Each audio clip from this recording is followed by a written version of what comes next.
अस्सलाम वालेकुम dear students. तो इससे पहले हमने इलेक्ट्रोलाइटिक कंडक्टेंस पार्ट कंप्लीट किया था। अब जो नेक्स्ट पार्ट है इलेक्ट्रोकेमिस्ट्री का, दैट इज इलेक्ट्रोकेमिकल सेल्स। पहले हम डेफिनेशन देखेंगे इलेक्ट्रोकेमिकल सेल्स की। इलेक्ट्रोकेमिकल सेल जो होते हैं वो वाले डिवाइसेस होते हैं which converts chemical energy into electrical energy और electrical energy into chemical energy. यानी इलेक्ट्रोकेमिकल सेल्स में दो तरीके के सेल्स आ जाते हैं। First one is which converts chemical energy into electrical energy and number second is which converts electrical energy into chemical energy. यानी जो इलेक्ट्रोकेमिकल सेल्स होते हैं you divide it into two categories. Number first is galvanic cells. Galvanic cells, or you simply call them as voltaic cells. And number second is electrolytic cells.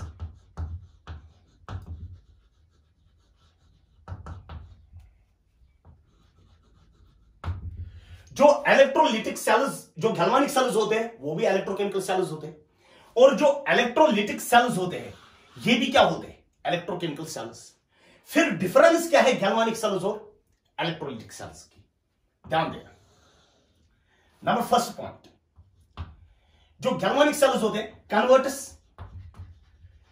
Chemical energy into electrical energy, chemical energy into electrical energy.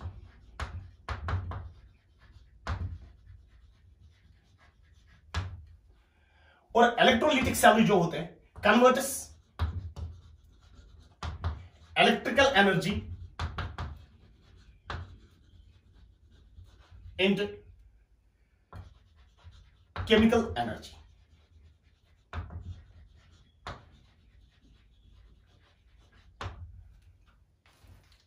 देखो बेटा, जो galvanic sales होते हैं converts chemical energy into electrical energy, ये भी electrochemical cells में ही आ जाते हैं। और electrolytic cells converts electrical energy into chemical energy, ये भी किस में आ जाते हैं, इलेक्ट्रोकेमिकल सेल्स में ही आ जाते हैं। और गैल्वानिक सेल्स में क्या होता है, spontaneous redox reaction takes place, spontaneous redox reaction takes place. यानी इन रिएक्शंस का डेल्टा जी क्या होता है, नेगेटिव। यानी जब भी स्पॉन्टेनियस रिडॉक्स रिएक्शन हो जाएगी, whenever spontaneous redox reaction takes place, a galvanic cell can be formed. Galvanic cell हम बेटा बना सकते हैं। And number second, non-spontaneous redox reaction takes place. Non-spontaneous redox reaction takes place.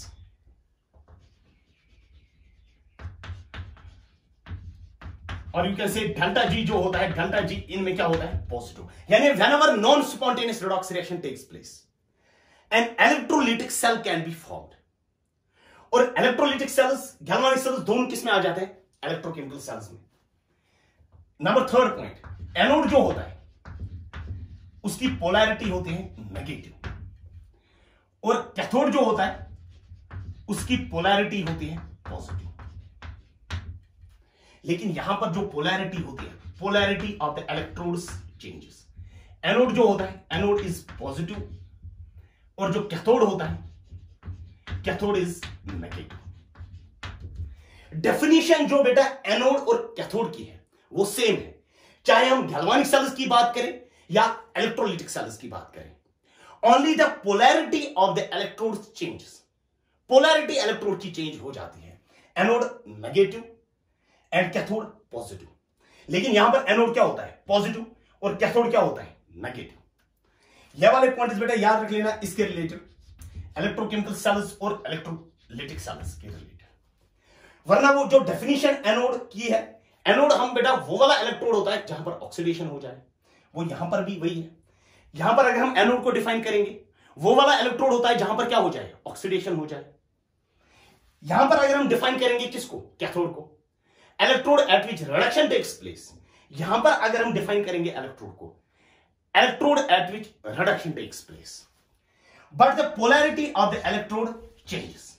ये पोलैरिटी क्यों change हो जाती है, क्योंकि यहां पर बेटा स्पॉन्टेनियस रिएक्शन होती है, और यहां पर बेटा कौन सी रिएक्शन होती है? Non spontaneous reaction.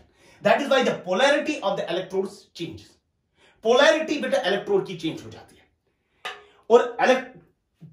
और जो डेफिनेशन है एनोड की और जो कैथोड की डेफिनेशन है वो सेम है, चाहे हम गैल्वेनिक सेल्स की बात करें या चाहे हम इलेक्ट्रोलाइटिक सेल्स की बात करें.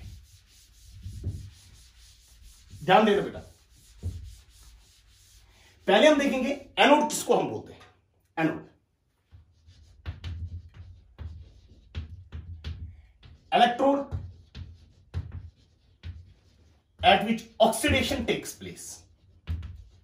At which oxidation takes place.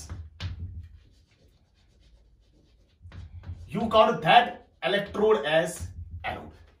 Electrode हम सिंपली बोलते हैं कंडक्टर को, which can emit or collect electrons.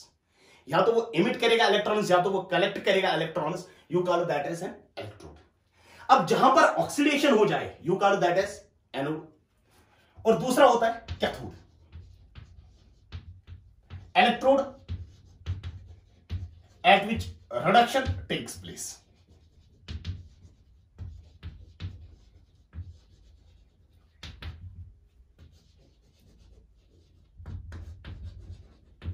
Electrode at which reduction takes place. अब इसमें बेटा दो टर्म्स हमारे पास आ जाते हैं. एक तो आता है oxidation and number second is reduction. यानी पहले हम देख लेंगे बेटा ऑक्सीडेशन हम किसको बोलते हैं और ऑक्सीडेशन कहां पर होती है? एनोड पे. चाहे हम गैल्वेनिक सेल्स की बात करें या इलेक्ट्रोलाइटिक सेल्स की बात करें. और रिडक्शन कहां पर होती है? कैथोड पे. चाहे हम गैल्वेनिक सेल्स की बात करें या इलेक्ट्रोलाइटिक सेल्स की बात करें. पहले हम देख लेंगे बेटा ऑक्सीडेशन हम किसको बोलते हैं. ऑक्सीडेशन ऑक्सीडेशन होता क्या है? Oxidation is loss of electrons. Loss of electrons you call it as oxidation. यानी लियो जो होता है, लियो होता है यानी loss of electrons means oxidation. ध्यान देना. सपोज हमारे पास बेटा ए है, it gives A2 positive plus 2 electrons. अगर हम देखेंगे जो ऑक्सीडेशन स्टेट होती है, ऑक्सीडेशन स्टेट का मतलब होता है चार्ज पर एटम. यानी एक एटम पे कितना चार्ज होगा, that is called as oxidation. A की ऑक्सीडेशन स्टेट यहां पर क्या है? यानी इसके ऊपर बेटा कितना चार्ज है? 0. और यहां पर ए की ऑक्सीडेशन स्टेट क्या है? +2. यानी in going from this to this, यानी in going from 0 to 2 positive, there is a loss of electrons. And loss of electrons means oxidation. यानी ए की क्या हो रही है बेटा? ए की हो रही है ऑक्सीडेशन. यानी oxidation of A takes place and A2 positive is forward. Number second is reduction. Reduction means gain of electrons.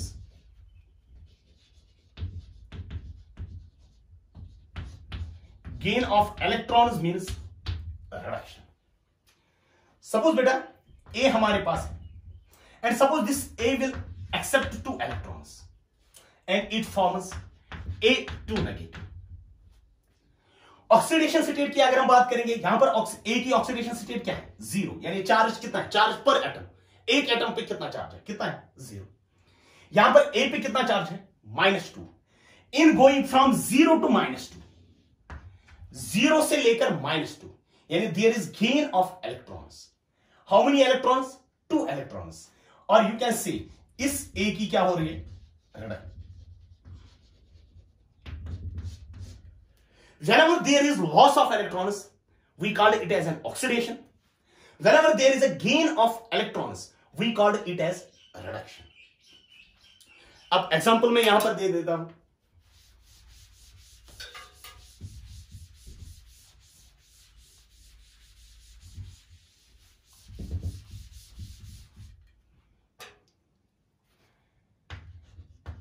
Zinc solid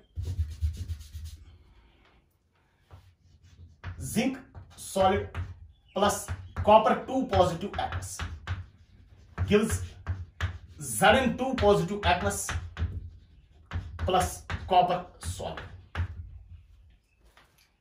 तो अगर हम हर किसी की ऑक्सीडेशन स्टेट देख लेंगे, ऑक्सीडेशन स्टेट का सिंपली मतलब होता है चार्ज। यहां पर ऑक्सीडेशन स्टेट क्या है? 0। यहां पर ऑक्सीडेशन स्टेट क्या है? +2। यहां पर जिंक की ऑक्सीडेशन स्टेट क्या है? +2। और कॉपर की ऑक्सीडेशन स्टेट क्या है? 0। तो अगर हम देख लेंगे जिंक 0 से चला जाता है किसमें? +2 में। यानी इसकी पहले ऑक्सीडेशन स्टेट क्या थी? 0। अब कितनी है? +2।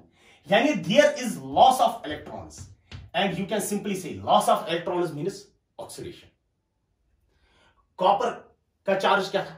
+2। किस में चला जाता है? 0 में। यानी कॉपर की ऑक्सीडेशन स्टेट क्या थी? +2। अब इसकी ऑक्सीडेशन स्टेट क्या है? 0। You can simply say there is gain of electrons and gain of electrons means reduction. और जहां पर बेटा ऑक्सीडेशन हो जाए और जब रिडक्शन हो जाए, you call those type of reactions as redox reactions. और एक चीज याद रख लेना बेटा, ऑक्सीडेशन अकेले नहीं होती है, रिडक्शन अकेले नहीं होती है। जब भी बेटा ऑक्सीडेशन हो जाए, देयर इज डेफिनेटली रिडक्शन, और whenever reduction takes place there will occur oxidation. यानी ऑक्सीडेशन और रिडक्शन जो होते हैं ना, ये साथ साथ होते हैं। अकेले बेटा ऑक्सीडेशन नहीं हो जाएगी और अकेले बेटा रिडक्शन नहीं हो जाएगी। अगर ये, चूंकि इसमें बेटा दोनों है, इसमें बेटा ऑक्सीडेशन भी हमारे पास है और रिडक्शन भी हमारे पास। If it is a spontaneous redox reaction, चूंकि ये रेडॉक्स रिएक्शन है, if it is a spontaneous redox reaction, then galvanic cell can be formed. If it is a non-spontaneous redox reaction, then electrolytic cell is formed. तो पहले हम देख लेंगे बेटा galvanic cells को, जहां पर कौन सी रिएक्शन होती है? Spontaneous redox reaction. और you can say delta G उनमें क्या होता है? नेगेटिव होता है। फिर उसके बाद हम देखेंगे इलेक्ट्रोलिटिक सेल्स, जहां पर कौन सी रिएक्शन हो जाएगी? Non spontaneous redox reaction. और you can say delta G जो होता है, उनमें डेल्टा जी क्या होता है? पॉजिटिव होता है। पहले हम देख लेंगे गैल्वेनिक सेल्स को।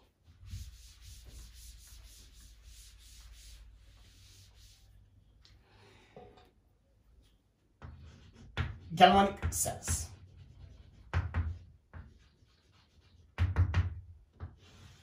ध्यान देना, हम यहां पर बेटा बीकर लेंगे। In this beaker we will take CuSO4। इसमें हम बेटा CuSO4 एक्वस लेंगे।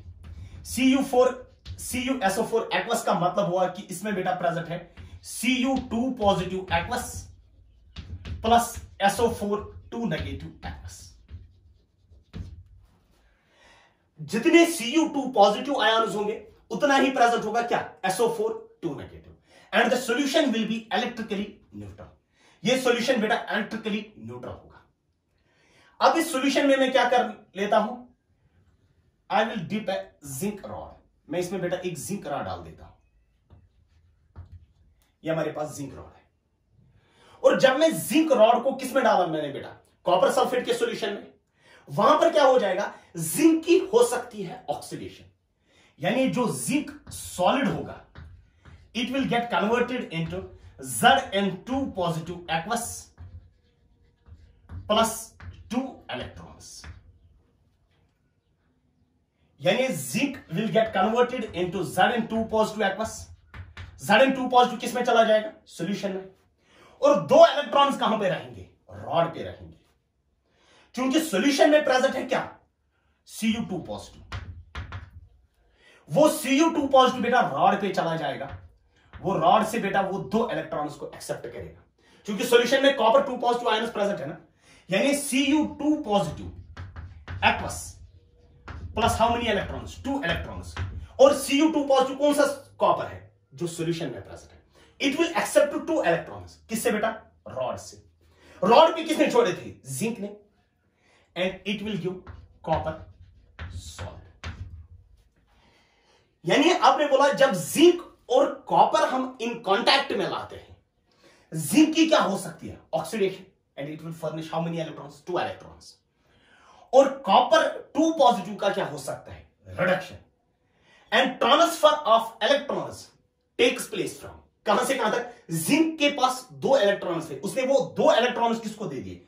कॉपर को दे दिए। पहली वाली रिएक्शन हमारे पास क्या है, ऑक्सीडेशन, और दूसरी वाली रिएक्शन हमारे पास क्या है, रिडक्शन. यू कैन सिंपली से रिडॉक्स रिएक्शन टेक्स प्लेस.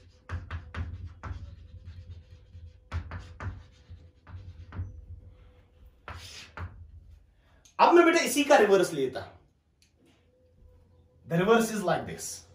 ये हमारे पास बीकर है. इस बीकर में बेटा ZnSO4 एक्वस प्रेजेंट है. ZnSO4 aqueous. ZnSO4 एक्वस का मतलब हुआ बेटा इसमें Zn2 पॉजिटिव एक्वस प्रेजेंट है प्लस SO4 2 नेगेटिव एक्वस.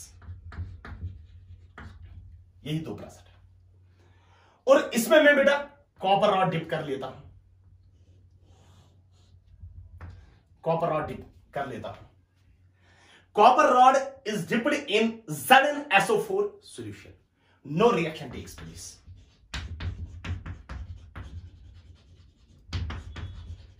यानी आप यहां पर नहीं बोल सकते हो कि कॉपर की ऑक्सीडेशन हो जाएगी और Zn2 पॉजिटिव की रिडक्शन हो जाएगी. जब हमने देखा तो यहां पर कोई भी रिएक्शन नहीं होती, लेकिन यहां पर बेटा रिएक्शन हो सकती है.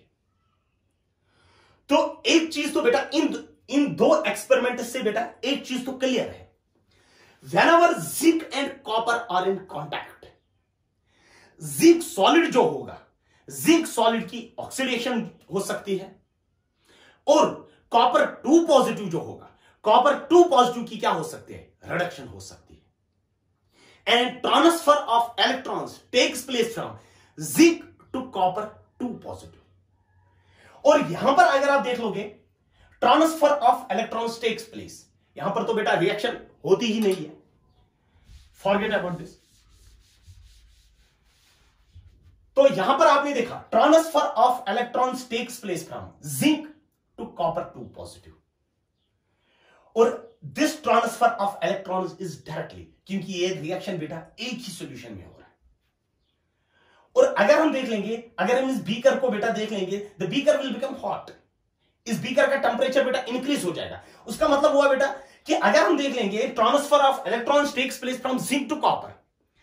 अगर हम यही एक्सपेरिमेंट करेंगे, यही एक्सपेरिमेंट हम करेंगे, लेकिन हम एक पर्टिकुलर एक जगह बेटा जिंक की ऑक्सीडेशन कराएंगे, दूसरी जगह बेटा जिंक की कॉपर की रिडक्शन कराएंगे.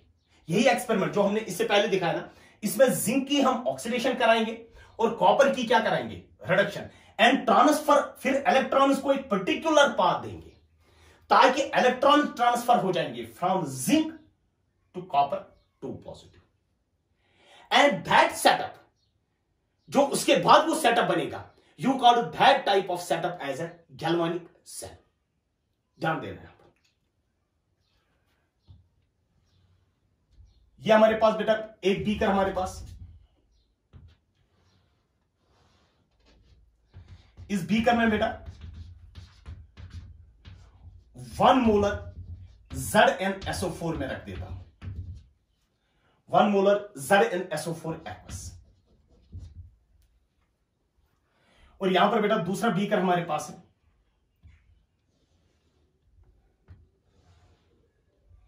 इस बीकर में बेटा मैं 1 मोलर CuSO4 एक्वस रख देता हूं. ऑब्वियसली ये वाला सॉल्यूशन जो होगा ना, इसमें Zn2 पॉजिटिव आयन्स होंगे और SO4 2 नेगेटिव आयन्स होंगे. और ये वाला बीकर जो है, इसमें बेटा Cu2 पॉजिटिव आयन्स होंगे और SO4 2 नेगेटिव आयन्स होंगे. ये वाला सॉल्यूशन भी न्यूट्रल होगा, ये वाला सॉल्यूशन भी क्या होगा, न्यूट्रल होगा. अब इस वाले सॉल्यूशन में मैं जिंक रॉड डिप कर लेता हूं.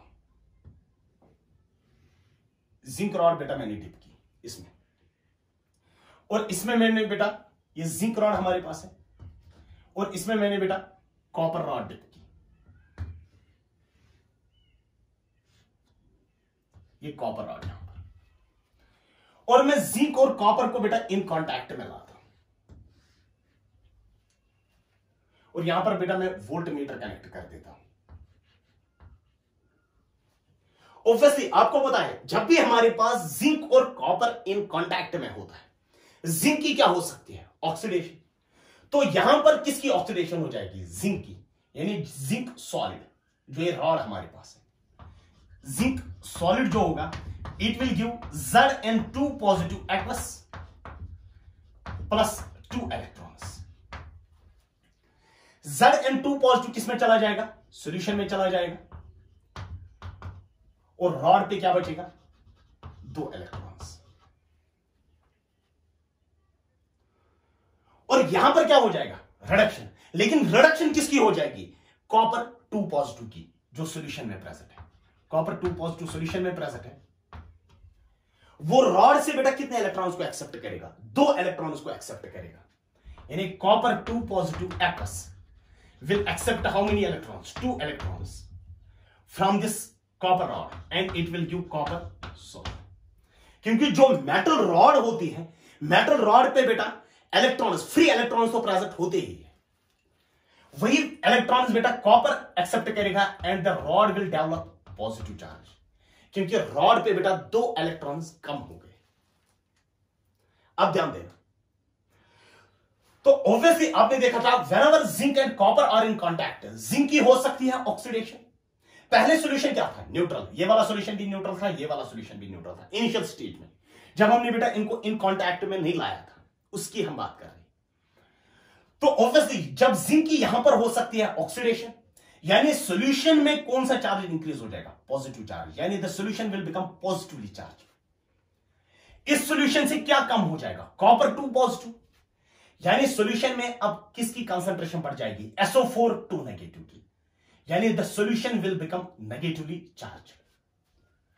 अब ध्यान देना, यहां पर क्योंकि बेटा ऑक्सीडेशन हो जाएगी, एंड यू कॉल जिस इलेक्ट्रोड पे ऑक्सीडेशन होती है, you call that as an anode. तो फिर जिंक क्या एक्ट करेगा? It acts as anode. इस इलेक्ट्रोड पे क्या होगी? Reduction, and you call this electrode as cathode. Anode polarity क्या होती है? नेगेटिव। यहां पर पोलैरिटी क्या होती है? पॉजिटिव। और अगर आप देखोगे इलेक्ट्रॉन्स बेटा यहां पर प्रोड्यूस हो गए, कितना बेटा? Negative charge. यहां पर नेगेटिव चार्ज डेवलप हो गया रॉड पे, और यहां पर रॉड पे कौन सा चार्ज डेवलप हो गया? Positive charge. And electrons will flow from lower potential towards higher potential. Electrons बेटा चूंकि यहां पर बेटा नेगेटिव चार्ज है ना, इट मीन्स लोअर पोटेंशियल। यहां पर कौन सा चार्ज है? Positive charge, it means higher potential. And electrons will flow from lower potential towards higher potential. और जो करंट की डायरेक्शन होगी, करंट की direction opposite to that of the electron flow होगी। Obviously we can see current flows from higher potential towards lower potential. जहां पर positive charge ज्यादा होता है ना, वहां उसका पोटेंशियल ज्यादा ही होता है। अब ध्यान देना बेटा, जब इस सॉल्यूशन में ध्यान देना, इलेक्ट्रॉन्स जिंक की जब ऑक्सीडेशन होगी ना, उसने बेटा 2 इलेक्ट्रॉन्स प्रोड्यूस किए, वो 2 इलेक्ट्रॉन्स बेटा फ्लो होते हैं from lower potential towards higher potential, और यहां पर बेटा इलेक्ट्रॉन्स आ जाते हैं जो यहां पर ये पॉजिटिव चार्ज क्या कर लेते हैं, क्योंकि यहां पर 2 नेगेटिव चार्ज, इलेक्ट्रॉन्स बेटा फ्लो हो जाएंगे, यहां पर वो 2 पॉजिटिव चार्ज को कम करेंगे।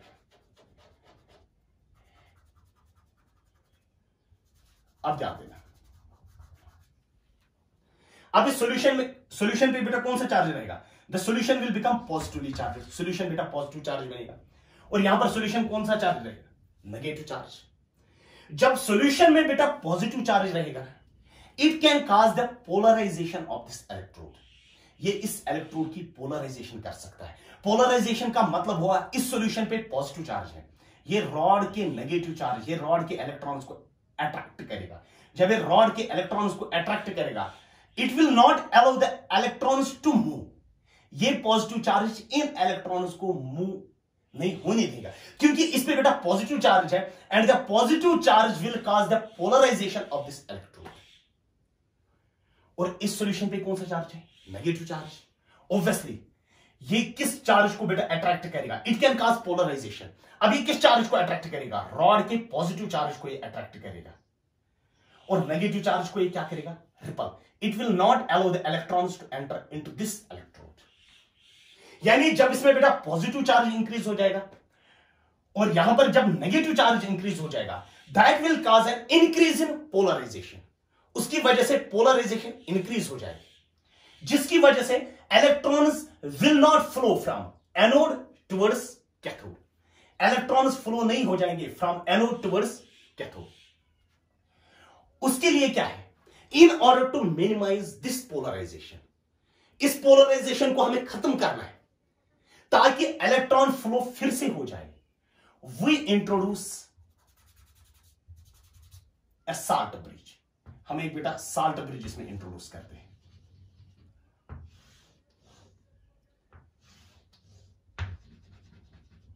You call this as salt bridge,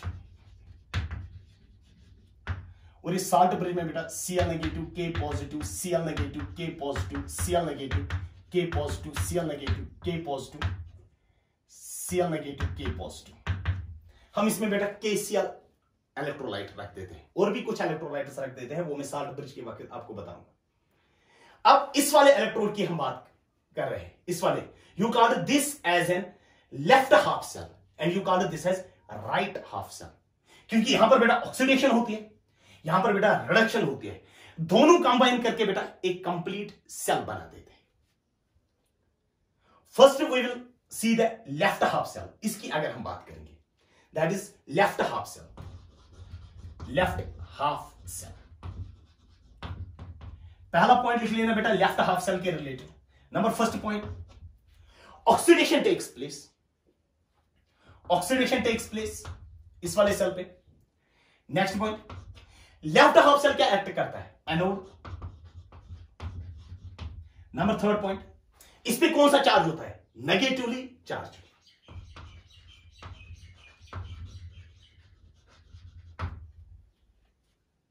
और अगर आप देखोगे जो कंसंट्रेशन होगी Zn2 पॉजिटिव की, concentration of Zn2 positive increases, concentration of Zn2 positive increases, Zn2 positive की कंसंट्रेशन क्या हो जाएगी, इंक्रीज, क्योंकि ये जो जिंक रॉड है, mass of the zinc rod decreases, mass of zinc rod decreases. ये किस हाफ सेल की हमने बात की, लेफ्ट हाफ सेल की। अब दूसरा हमारे पास जो है that is right half cell, right half cell, यानी इस वाली सेल की हम बात कर रहे हैं।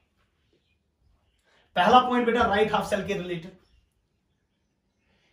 यहां पर क्या होती है, reduction takes place, reduction takes place, reduction takes place. Number second point, ये क्या एक्ट करता है, कैथोड। नंबर थर्ड पॉइंट, इस पे चार्ज क्या होता है, पॉजिटिवली चार्ज।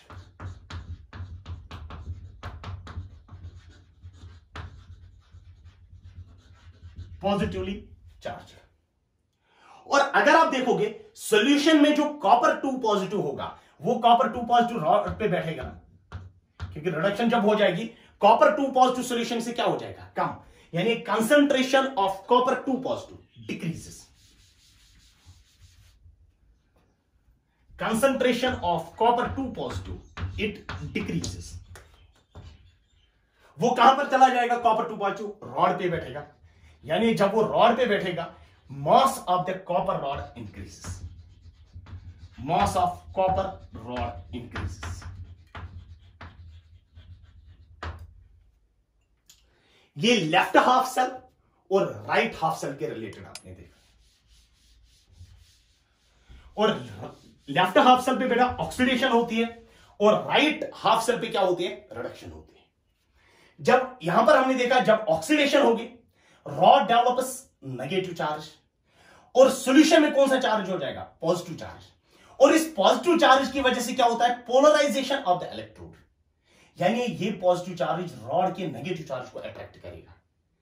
जब ये नेगेटिव चार्ज को अट्रैक्ट करेगा it will not allow the electrons to move from anode, क्योंकि अट्रैक्शन हो जाएगी सॉल्यूशन के पॉजिटिव चार्ज से। यहां पर अगर आप देख लोगे यहां पर क्या हो जाएगी, रिडक्शन, किसकी रिडक्शन, कॉपर 2 पॉजिटिव की, यानी the solution will develop negative charge, और रॉड कौन सा चार्ज डेवलप करेगा, क्योंकि जब कॉपर 2 पॉजिटिव की रिडक्शन हो जाएगी the rod will develop positive charge, और इसका जो नेगेटिव चार्ज होगा that negative charge will cause polarisation of this electrode, और पोलराइजेशन में कौन सा चार्ज अट्रैक्ट हो जाएगा, पॉजिटिव चार्ज अट्रैक्ट हो जाएगा, और नेगेटिव चार्ज को क्या मिलेगा, रिपल्शन, यानी ये इलेक्ट्रॉन्स बेटा एंटर नहीं हो जाएंगे किस इलेक्ट्रोड में, कॉपर इलेक्ट्रोड में, क्योंकि सॉल्यूशन की वजह से वहां पर क्या होती है, पोलराइजेशन होती है।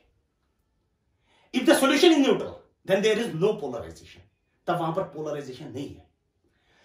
अब हमने क्या किया, अगर हम देखेंगे due to polarisation of the electrodes, यहां पर पोलराइजेशन होती है, यहां पर भी पोलराइजेशन होती है, यहां पर सॉल्यूशन पॉजिटिवली चार्जड बन रहा है और यहां पर सॉल्यूशन नेगेटिवली चार्जड बन रहा है। अब इस पोलराइजेशन की वजह से the electrons will stop from moving from anode towards cathode. Electrons तो बेटा अब फ्लो नहीं हो जाएंगे फ्रॉम एनोड टुवर्ड्स कैथोड। अब हम क्या कर लेते हैं, in order to reduce this polarisation, इस पोलराइजेशन को बेटा अगर खत्म करना है, we introduce what, salt bridge. यानी अब नेक्स्ट जो हमारे पास है वो है कि साल्ट ब्रिज क्या होता है और इसकी प्रॉपर्टीज क्या होती है।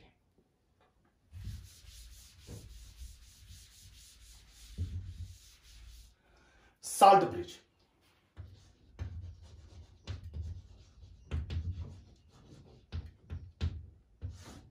salt bridge, U-shaped tube containing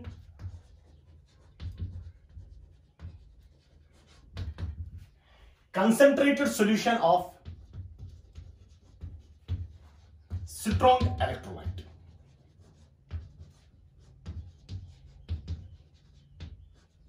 Containing concentrated solution of strong electrolyte. Example कौन सा इलेक्ट्रोलाइट हम यूज कर सकते हैं, KCl हम यूज कर सकते हैं, KNO3 हम यूज कर सकते हैं, NH4NO3 हम यूज कर सकते हैं, K2SO4 हम यूज कर सकते हैं। These are the salts which can be used in salt bridge। यानी हमने नहीं बोला NaCl हम यूज नहीं कर सकते, उसको हम यूज नहीं कर सकते साल्ट ब्रिज में। इसी तरीके से हमने नहीं बोला बेटा NaBr को हम यूज कर सकते हैं, यानी हमने नहीं बोला AgCl को हम यूज कर सकते हैं। यानी जो हम साल्ट यूज कर सकते हैं ना, उसकी कुछ डेफिनेट प्रॉपर्टीज हो सकती है। यानी KCl को हम यूज कर सकते हैं, KNO3 को हम यूज कर सकते हैं, NH4NO3 को हम यूज कर सकते हैं, K2SO4 को हम यूज कर सकते हैं। यानी जो साल्ट हम साल्ट ब्रिज में यूज करेंगे ना, उसकी कुछ ना कुछ प्रॉपर्टीज होंगी, डेफिनेट प्रॉपर्टीज होंगी। नेक्स्ट आप लिख लेना, properties of the salt, properties of the salt used in salt bridge।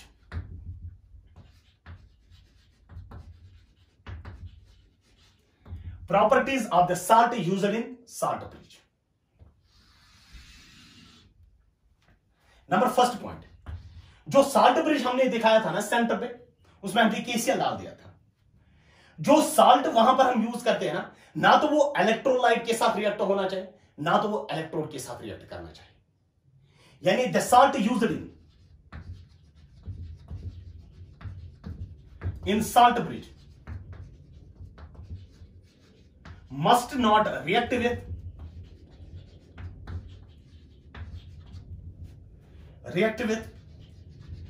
Electrode और इलेक्ट्रोलाइट। यानी जो हम साल्ट यूज करते हैं ना साल्ट ब्रिज में, दैट शुड बी इनर्ट। ना तो वो रिएक्ट करना चाहिए किसके साथ, इलेक्ट्रोड के साथ, चाहे जिंक इलेक्ट्रोड की हम बात करें या कॉपर इलेक्ट्रोड की हम बात करेंगे। ना तो उसको रिएक्शन होनी चाहिए किसके साथ, इलेक्ट्रोलाइट के साथ, चाहे जिंक सल्फेट की हम बात करें या कॉपर सल्फेट की अगर हम बात करें। यानी जो साल्ट हम यूज करते हैं ना इन the salt bridge, the salt used in the salt bridge, जो हम साल्ट यूज करते हैं ना साल्ट ब्रिज में, इट शुड बी इनर्ट। ये साल्ट बेटा इनर्ट होना चाहिए। नंबर सेकंड पॉइंट, अब इसमें जो K पॉजिटिव Cl नेगेटिव होगा, इसमें K पॉजिटिव NO3 नेगेटिव होगा, इसमें NH4 पॉजिटिव NO3 नेगेटिव होगा, इसमें K पॉजिटिव और SO4 2 नेगेटिव होगा।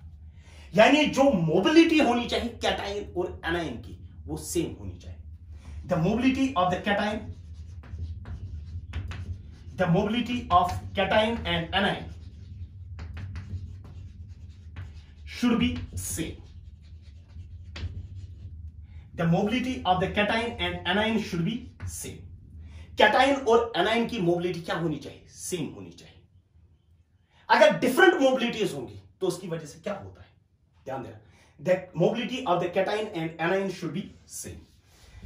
अब अगर डिफरेंट मोबिलिटी होगी तो उसकी वजह से क्या होता है, उसकी वजह से एक पोटेंशियल डेवलप होता है, that is called as liquid junction potential. ध्यान देना वो लिक्विड जंक्शन पोटेंशियल कैसे डेवलप होता है। सपोज हमारे पास H positive Cl negative, H positive Cl negative, H positive Cl negative. अगर हम मोबिलिटी की बात करेंगे among the cations, H positive है हायर मोबिलिटी, H पॉजिटिव की ज्यादा मोबिलिटी है। अगर हम मोबिलिटीज की बात करेंगे, अगर H पॉजिटिव और Cl नेगेटिव मूव करेंगे ना, तो सबसे जल्दी कौन सा मूव करेगा, H पॉजिटिव मूव करेगा। तो H positive, H positive, H positive, पीछे क्या रहेगा, Cl negative, Cl negative and Cl negative. तो यहां पर अगर आप देखोगे whenever there is a, तो इस यहां पर कौन सा चार्ज डेवलप हो गया, पॉजिटिव चार्ज। यहां पर कौन सा चार्ज डेवलप हो गया, negative charge. whenever there is a separation of charges, जब भी सेपरेशन ऑफ चार्जेस होते हैं, there is a development of a potential, वहां पर पोटेंशियल डेवलप हो जाता है। और यहां पर आपने देखा कि कौन सा चार्ज डेवलप हुआ, पॉजिटिव चार्ज, और यहां पर आपने देखा कौन सा चार्ज डेवलप हुआ, नेगेटिव चार्ज। यानी here we can say a potential is developed due to different mobility, क्योंकि H पॉजिटिव की मोबिलिटी ज्यादा है as compare to that of Cl negative. ध्यान देना, मैं दूसरी एग्जांपल यहां पर लिख देता हूं। मैं लिक्विड जंक्शन पोटेंशियल को बेटा समझाऊंगा पहले। सपोज हमारे पास एक यू शेप ट्यूब है लाइक दिस।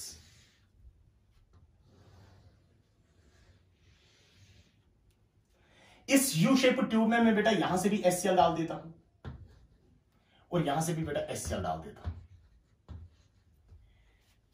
और वो दोनों HCl बेटा इस पॉइंट पे मीट करेंगे। सपोज दोनों लिम्ब्स में बेटा ये ऐसे हमारे पास, suppose the two HCl meet at this point.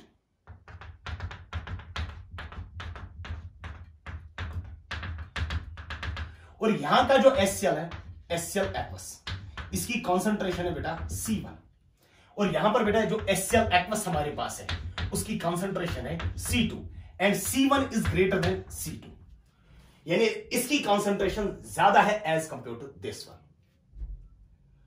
Obviously जब हमारे पास द सोल्यूट मॉलिक्यूल, सोल्यूट कौन सा है, HCl, और सॉल्वेंट कौन सा है, वाटर, क्योंकि C1 यहां की कॉन्सेंट्रेशन ज्यादा है बेटा इससे, यानी C1 is greater than C2। Obviously the solute molecules will move from higher concentration towards lower concentration, यानी HCl मूव करेगा कहां से कहां पर, from higher concentration towards lower concentration, यानी यहां से लेकर यहां तक मूव करेगा। अब ये भी हमारे पास इलेक्ट्रोलाइट है, कौन सा, HCl, ये भी हमारे पास इलेक्ट्रोलाइट है, कौन सा, HCl, and it is the junction of two electrolytic solutions. अब ये सेम इलेक्ट्रोलाइटिक सॉल्यूशंस है, इनके दोनों सेम इलेक्ट्रोलाइटिक सॉल्यूशंस, लेकिन यहां पर सोल्यूट पार्टिकल्स कौन से हैं, H positive Cl negative, H positive Cl negative, H positive Cl negative, H positive Cl negative, और यहां पर भी वही है, H positive Cl negative, H positive Cl negative, वो यहां पर भी, ये भी न्यूट्रल अपनी जगह है, ये भी न्यूट्रल अपनी जगह है। अब हमने बोला कि जो सोल्यूट मॉलिक्यूल्स होंगे, solute molecules will move from higher concentration towards lower concentration, यानी सोल्यूट यहां से यहां तक मूव करेगा, यानी ये मैं पेट्रोलाइट सोल्यूट तारूं यह था इसको ऐसे मूव करेगा।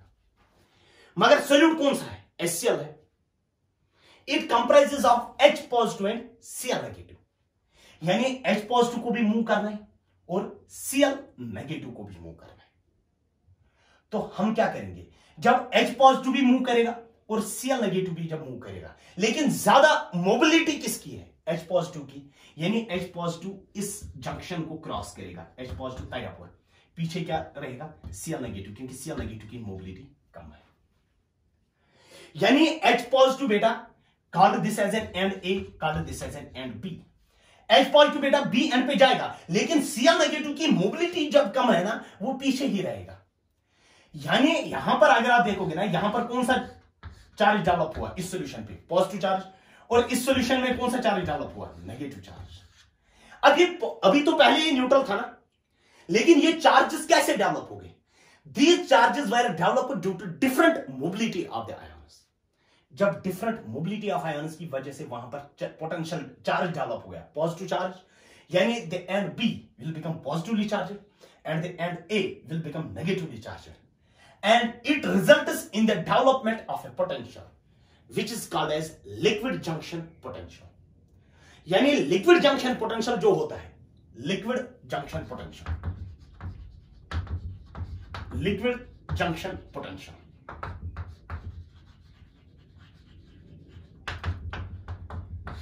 the potential difference which develops due to different mobility of the ions, जो different mobility of ions की वजह से जो potential develop होता है, you call that potential as liquid junction potential, provided there are two electrolytic solutions in contact. वहां पर दो electrolytic solutions क्या होनी चाहिए, in contact में होनी चाहिए। अब जब mobility विसर्ग, अगर हम KCl यूज कर लेते for 2 minutes, अगर मैं बोलता KCl, जो K पॉजिटिव की मोबिलिटी है वही Cl नेगेटिव, ये भी न्यूट्रल कंटिन्यूअसली रहेगा, ये भी न्यूट्रल रहेगा, क्योंकि K पॉजिटिव जाएगा Cl नेगेटिव भी जाएगा, K दूसरा K पॉजिटिव जाएगा Cl नेगेटिव भी जाएगा, तो ऑब्वियसली ये भी कंटिन्यूअसली न्यूट्रल बनेगा, ये भी कंटिन्यूअसली न्यूट्रल रहेगा, and there liquid junction potential will be zero. वहां पर लिक्विड जंक्शन पोटेंशियल क्या होता है, जीरो होता है, if there is the same mobility of the ions. यानी properties of the salt used in the salt bridge में आपने देख लिया, पहला जो साल्ट हम यूज करेंगे ना, that should be inert, and number second, दो मोबिलिटी आयंस की होनी चाहिए, the mobility of the ions of the cation as well as anion, it should be same, यानी उनकी मोबिलिटी सेम होनी चाहिए, उसकी वजह से लिक्विड जंक्शन पोटेंशियल क्या होता है, जीरो होता है। नेक्स्ट हमारे पास जो है that is functions of salt bridge,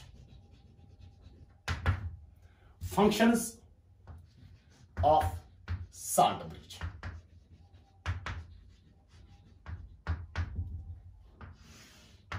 Number first point, it minimizes polarization, it minimizes polarization। पहला पॉइंट यही है कि it minimizes polarization।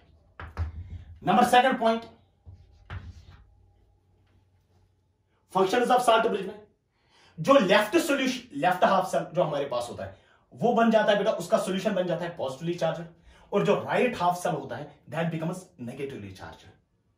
वही होता है, अगर मैं उन दोनों सॉल्यूशंस को इन कांटेक्ट में लाता हूं without using the salt bridge, अगर मैं साल्ट ब्रिज जो सेंटर पे था ना उसको हटा देता हूं, मैं इस वाले सॉल्यूशन और इस वाले सॉल्यूशन को इन कांटेक्ट में लाता हूं, ये वाला सॉल्यूशन जो लेफ्ट साइड का होता है ये पॉजिटिव होता है, और अगर मैं इसको इन कांटेक्ट में लाता हूं दूसरा solution that is negatively charge, there is a development of a potential which is called as liquid junction potential. और जब हम साल्ट ब्रिज यूज करते हैं ना, हम इन दो सॉल्यूशंस को दूर दूर रख देते हैं, अलग अलग रख देते हैं, यानी लिक्विड जंक्शन पोटेंशियल वहां पर डेवलप नहीं हो जाता है। It prevents the development of liquid junction potential, it prevents the development of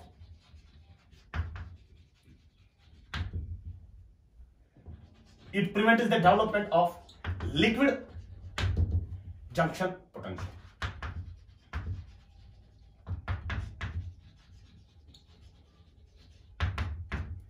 It prevents the development of liquid junction potential। Number third, it makes the cell to work continuously, it makes the cell to work continuously,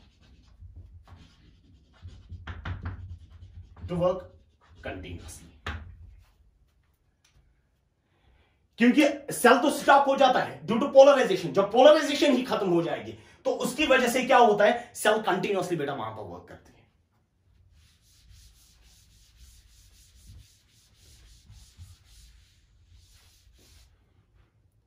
और जो आपने galvanic cell लिखी थी ना बेटा, उसमें आपने बेटा ZnSO4 जिंक की ऑक्सीडेशन होती थी, यानी zinc solid gets converted into Zn2 positive aqueous plus how many electrons, 2 electrons, यही तो।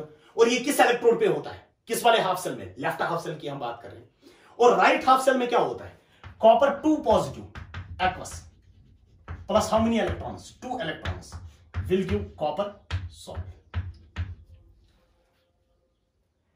अगर हम इसी जो हमने सेल बनाई थी ना वहां पर, you got that type of cell as galvanic cell, अगर हमें उस सेल की देनी होगी cell representation, cell representation, cell representation हम कैसे देते हैं, ध्यान देना। Number first point, cell representation, centre पे हम डबल लाइन डाल देते हैं, इसका मतलब होता है salt bridge, salt bridge, salt bridge के लेफ्ट साइड से क्या होता है? एनोड, और साल्ट ब्रिज के राइट साइड से क्या होता है? कैथोड होता है। ये पहला point. Number second point, components in different phase, components in different phase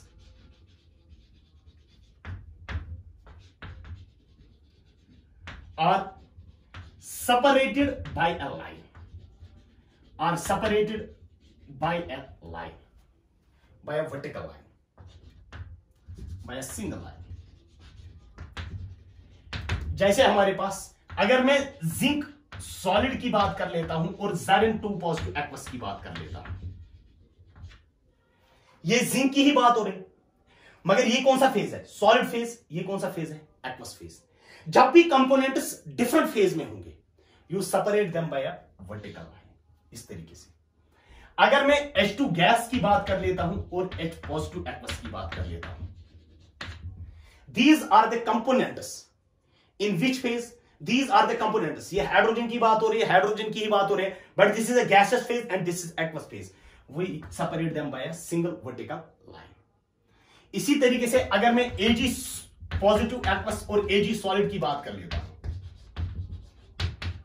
Ag positive aqueous and Ag solid, ये सिल्वर की ही बात हो रही है, लेकिन in different phase, aqueous phase and solid phase, we separate them by a single vertical line. हम single vertical line से सेपरेट करते हैं। यानी सेल रिप्रेजेंटेशन में आपने देखा था double line, we called it as a salt bridge, anode and cathode. अगर आप कंपोनेंट डिफरेंट फेज में है, you separate them by a single vertical line. अगर आप कंपोनेंट सेम फेज में होंगे, number third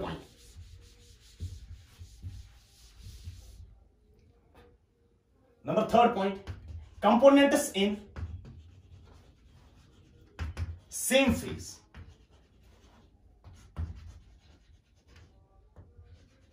are separated by semicolon. ध्यान देना, अगर मैं Fe2 पॉजिटिव एक्वस और Fe3 पॉजिटिव एक्वस की बात कर लेता हूं, चूंकि आयरन की बात हो रही है, दोनों एक्वस फेज में, we separate them by a semicolon. यानी जब भी हमारे पास कंपोनेंट्स होंगे ना सेम फेज में, एक ही फेज में प्रेजेंट होंगे, क्योंकि ये भी एक्वस हमारे पास, ये भी एक्वस हमारे पास है, you separate them by a semicolon. Number fourth point, अब हमें एनोड को लिखना है और दूसरा हमें, क्योंकि हमने सेंटर पे दिया था ना साल्ट ब्रिज, ये उस मतलब साल्ट ब्रिज, इस साइड क्या हमने लिखा था? एनोड। इस साइड हमने क्या लिखा था? Cathode. The electrode is represented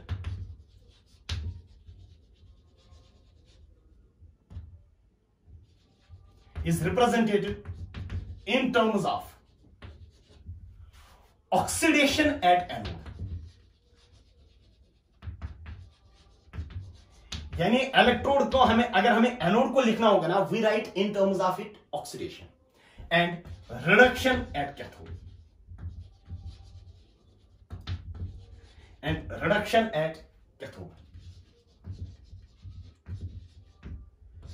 अब जब हमें एनोड लिखना होगा ना, you write it in terms of oxidation reaction, और जब हमें कैथोड लिखना होगा ना, you write it in terms of reduction. ध्यान देना, एनोड भी क्या होती है? ऑक्सीडेशन, और जब भी आपको एनोड लिखना होगा ना, you write it in terms of oxidation reaction, और कैथोड पे क्या होती है? रिडक्शन। जब भी आपको कैथोड लिखना होगा, you write it in terms of reduction. Centre पे क्या है? Salt bridge. एनोड पे, अब हमें एनोड लिखना है ना, you write anode in terms of oxidation, यानी zinc solid gives Zn2 positive aqueous without the electrons and stoichiometric coefficient. अब कैथोड पे हम क्या लिखते हैं? You right cathode in terms of reduction. अब रिडक्शन किसकी हो रही है? कॉपर 2 पॉजिटिव की, copper 2 positive aqueous, copper solid, यही है ना? This is anode, zinc solid gives Zn2 positive, because you write anode in terms of oxidation and you write cathode in terms of reduction. अब ध्यान देना, zinc solid Zn2 point, these are the components in the different phase and you separate them by a single vertical line.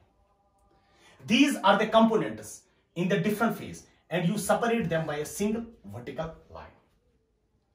और ये हमारे पास basically anode होता है, ये उसका इलेक्ट्रोलाइट होता है, ये कैथोड होता है और ये इसका क्या होता है, इलेक्ट्रोलाइट. और अगर and you call this as a cell representation, इसको हम बोलते हैं क्या, सेल रिप्रेजेंटेशन. सेल रिप्रेजेंटेशन में हम क्या कर लेते हैं, इलेक्ट्रॉन्स को नहीं लिखते हैं and stoichiometric coefficient are not included, यानी electrons and stoichiometric coefficient are not included in the cell representation. ना तो हम इलेक्ट्रॉन्स लिखते हैं, ना तो हम स्टोइकियोमेट्रिक कोएफिशिएंट लिखते हैं. Anode is written in terms of oxidation and cathode is written in terms of reduction. अब ध्यान देना, अब हमने जो जिंक सल्फेट यूज किया था ना, जिंक सल्फेट हमने यूज किया था 1 मोलर, और जो हमने कॉपर सल्फेट यूज किया था, कॉपर सल्फेट भी हमने कितना यूज किया था, 1 मोलर. एंड जहां पर हम ये वाला यूज करेंगे ना, you call that type of cell as Daniell cell. यानी जब हम जिंक रॉड को डिप करेंगे ना इन जिंक सल्फेट, लेकिन जिंक सल्फेट अगर हमारे पास कितना है, 1 मोलर, और अगर हम कॉपर रॉड को डिप करेंगे ना इन कॉपर सल्फेट, अगर कॉपर सल्फेट की कंसंट्रेशन क्या है, 1 molar, then you call that type of cell as Daniell cell. Daniell cell का ईएमएफ जो होता है ना, EMF that is equal to 1.1 volt है. यानी ईएमएफ ऑफ डैनियल सेल कितना होता है, 1.1 वोल्ट. अब जो नेक्स्ट टॉपिक इसके बाद हम देख लेंगे बेटा, that will be electrode potential.